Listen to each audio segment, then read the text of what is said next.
weather and the wind, it tends to, obviously it's going to make furnaces run longer, because if the house is not of new construction and it's cold and windy, it's going to find a way into the house. It's going to, that's your load. The load increases, which creates more of a demand for the system to turn on and bring the house back up to temperature, whatever the thermostat's set at.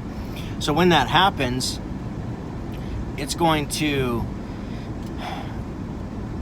really make some of the problems that your customers may or may not have noticed before, it's going to make them more prominent. It's going to make them show up, where before they didn't show up because the weather just wasn't cold enough to make the furnace run long enough cycles. So if you've got a 90% furnace with a dirty secondary heat exchanger, that may not show up if it's running a lot shorter cycles, because the load's not there. The demand is just not there. So we're going to find that we have more high limit switch problems. So always be sure to take a temperature rise first and foremost, see what that is, make sure it's within specs. If it's not within specs, a lot of times it is not. First thing, obviously, always check the filter. Second thing, check the secondary heat exchanger. If it is a 90 plus furnace, check the secondary heat exchanger, make sure that it's clear and not restricting airflow in any way, shape, or form. Next is going to be check the evaporator coil, make sure that it's not restricting airflow in any way, shape, or form. After that, it's going to be I would get into gas pressure and check my gas pressure, make sure that it's where it's supposed to be. If you find that all those things are good, if they're not, then obviously clean them and retest your temperature rise and see where you're at, and make sure that you're back within specs.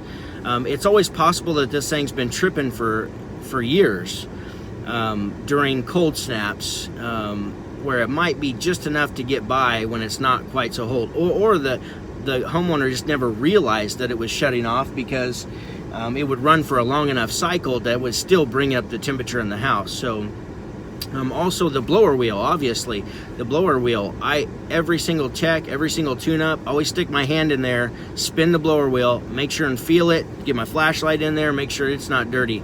A class that I took here not very long ago said that if you have a film of dust on the blower wheel, like on the concave part that's actually pushing the air, if the dust is as thick as a piece of paper, that reduces the capacity by 20% of what it can of the air that it can actually deliver.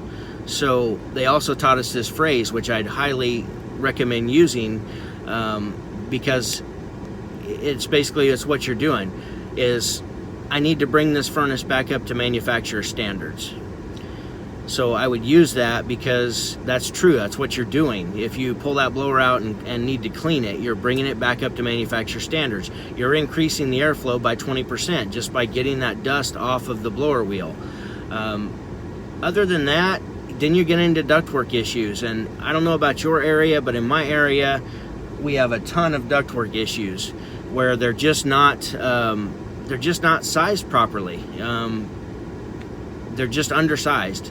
So years ago, they had blowers that were rated under, I believe they were rated under higher static pressure, and that allowed for ductwork to be a lot smaller, and it could still deliver enough air that the system would work at what it was rated at. But if you are finding that the new systems, or a newer system, like 20-year-old, chances are it's not working properly because the airflow is just not there. So then you got to get into looking into designing the duct system and see what you can do to make some changes to get that airflow across there. You can also check the static pressure to make sure that it's close to where it needs to be. So all these things need to be checked. Also, one quick thing to check is it could just be a weak limit switch. Could be that it's been tripping for years, or just the whole season, because they didn't change the filters or whatever the case. So what you can do is take one of the screws loose and pop your thermometer in there and see what the temperature is actually getting in there. Because I found that On some of them, you know, the switch may be rated for like 160 degrees, but with your thermometer stuck right in there next to the pressure switch, that it's actually tripping at like 130. Well, it's just weak. So then just swap it out and see if that doesn't do a lot better. Like I said, it could get into a gas pressure issue, not very often, but it's surprising how often you'll find that for whatever reason the valve is just off, and it's you know, set at 4.5 instead of 3.5 on natural gas, or I don't find it too far off typically on LP, but on natural gas, yes. Man, I've seen them 6 inches water column, and that's crazy, and I don't know what caused that, but it's something internally in the valve, so sometimes you just have to readjust it. Other than that, you know, we want to make sure on every single call to check the heat exchanger just to make sure that it's okay, and to possibly open yourself up for an opportunity to upgrade the system, and to make sure that the customer's safe. So we always want to make sure to check heat exchangers. Any opportunity we get, we got to check the heat exchanger. Other than that, I'm trying to think if there's anything else that might cause a high limit switch. You know, those are the main things.